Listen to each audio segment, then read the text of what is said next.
മക്കൾക്ക് ഇന്ന് സ്കൂളിൽ ലീവാണ് കേട്ടോ. അപ്പോൾ പിന്നെ നമ്മൾ വിചാരിച്ചു വീട്ടിൽ വരെ ഒന്ന് പോയിട്ട് വരാമെന്ന്. കാരണം വീട്ടിലെ അച്ഛൻ്റെ അമ്മ വന്നിട്ടുണ്ട്. അച്ഛമ്മ വന്നാൽ പിന്നെ അച്ഛമ്മേനും കൂടി ഒന്ന് കാണാമല്ലോ എന്നുള്ള ഐഡിയയിലാണ് ഞങ്ങൾ വീട്ടിലേക്ക് പോകുന്നത്. പോകുന്ന വഴിക്ക് എന്തെങ്കിലും ഫ്രൂട്ട്സ് എന്തെങ്കിലും വാങ്ങാം. ഇത് മിക്കവാറും തിരിച്ച് വരുമ്പോൾ ഞങ്ങളുടെ കയ്യിൽ തന്നെ തിരിച്ച് തന്നേക്കും. അങ്ങനെയാണ് പതിവ്. അപ്പം അങ്ങനെ ഫ്രൂട്ട്സൊക്കെ വാങ്ങിച്ചിട്ട് ഞങ്ങൾ ബസ്സിന് വേണ്ടി വെയിറ്റ് ചെയ്യായിരുന്നു. അങ്ങനെ ബസ് കയറിയിട്ട് ഞങ്ങൾ നേരെ വീട്ടിലേക്ക് പോവാണ്. വലിയ തിരക്കൊന്നും ഉണ്ടായിട്ടില്ല, അവധി ദിവസമാണല്ലോ. അപ്പോൾ പിന്നെ വലിയ തിരക്കുണ്ടായിട്ടില്ല. അങ്ങനെ ബസ് കയറി ഞങ്ങൾ വീട്ടിലേക്ക് പോയിക്കൊണ്ടിരിക്കുകയാണ്. ഏകദേശം ഒരു 10:30-11 മണിയായി. വീടിൻ്റെ വഴി എത്താറായപ്പോഴത്തേക്കും ഒറ്റ ഓട്ടമായിരുന്നു.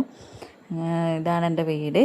അപ്പോഴേക്കും അപ്പുറത്തുനിന്ന് ഞങ്ങളുടെ ലതി ചേച്ചിയാണിത്. അപ്പോൾ എന്നെ കണ്ടപ്പോൾ ഓടി വന്ന് കുറേ ആയല്ലോ കണ്ടിട്ട് പറഞ്ഞു. ശരിക്കും പറഞ്ഞാൽ ഞാൻ കുറേ ആയി വീട്ടിൽ പോയിട്ട്. അങ്ങനെ വീട്ടിൽ കയറി. അച്ഛനും അമ്മയും വെളിയിലുണ്ടായിരുന്നു. പിന്നെ എന്താ ലേറ്റായെന്നൊക്കെ ചോദിച്ചു. അപ്പോൾ പിന്നെ ഒരു വീട്ടിൽ നിന്ന് ഒരു വീട്ടിലെത്താൻ പണിയുണ്ടല്ലോ, അവിടെ ഇവിടുത്തെ പണി ഒരുക്കിയിട്ട് വേണം അവിടെ പോകാൻ. അങ്ങനെ ആയതുകൊണ്ട് കുറച്ച് ലേറ്റായിപ്പോയി. അപ്പോൾ അമ്മമ്മ കിടക്കായിരുന്നു. അമ്മമ്മ അങ്ങനെ ആരുടെ അടുത്തും പോയി നിൽക്കാറില്ല. എൻ്റെ വീട്ടിലാണ് അധികം വന്ന് നിൽക്കാറ്. അപ്പം അങ്ങനെ വന്നതാണ്. ഒറ്റയ്ക്ക് താമസിക്കാൻ ഇഷ്ടമുള്ള ഒരാളാണ്. പിന്നെ ലതികേച്ചി വീട്ടിലേക്ക് വന്ന് എന്താ വെച്ചാൽ ഞങ്ങൾ വന്ന് കണ്ടപ്പോൾ തന്നെ ലതികേച്ചി ഇത് പറമ്പത്തുള്ള ബംബ്ലൂസ് നാരങ്ങ എന്ന് പറയും. നിങ്ങളുടെ നാട്ടിൽ കണ്ണൂർ ബംബ്ലൂസ് നാരങ്ങ എന്ന് പറയും. വേറെ എവിടെ എന്താണെന്ന് അറിയില്ല. അതും കൊണ്ട് വന്നതായിരുന്നു. പിന്നെ മോള് ഒരു പിക്ചർ വരച്ചപ്പോൾ ഞാൻ അവൾ അറിയാതെ അതെടുത്തതാണ്.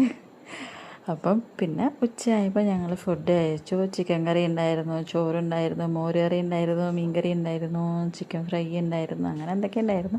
പിന്നെ വൈകിട്ടായപ്പോൾ തന്നെ ഞങ്ങൾ കുറേ വർത്തമാനം പറഞ്ഞു. അമ്മമ്മ എന്തൊക്കെയോ സംസാരിക്കുന്നുണ്ടായിരുന്നു. ഇങ്ങനെയൊന്നും വന്നിരിക്കില്ല, അവരേക്ക് അടുത്തായിരുന്നു. പിന്നെ ഞങ്ങളെയൊക്കെ കണ്ടുകൊണ്ട് അമ്മമ്മ വന്നിരുന്ന് സംസാരിച്ച് പിന്നെ ഞങ്ങൾ വൈകിട്ടായപ്പോഴത്തേക്കും പോവാൻ പറഞ്ഞു. എന്നിട്ട് ഞങ്ങൾ തിരിച്ച് പോവാണ്, വീട്ടിലേക്ക് പോവാണ്. അപ്പോൾ അമ്മമ്മ വാതിക്കലോളം വന്ന് നിന്നിട്ട് ബായ് പറയാണ്. അപ്പം ഞങ്ങളങ്ങനെ തിരിച്ച് പോയിക്കൊണ്ടിരിക്കുകയാണ്. അമ്മയാണെങ്കിൽ ഞാൻ പറഞ്ഞില്ലേ തിരിച്ചു കൊണ്ടുപോകാൻ വേണ്ടി ഞാൻ വാങ്ങിച്ച സാധനം തന്നെ ഇങ്ങോട്ട് തുറന്നു വിടുന്നതാണ് കാഴ്ചയാണ് ഈ കണ്ടത്.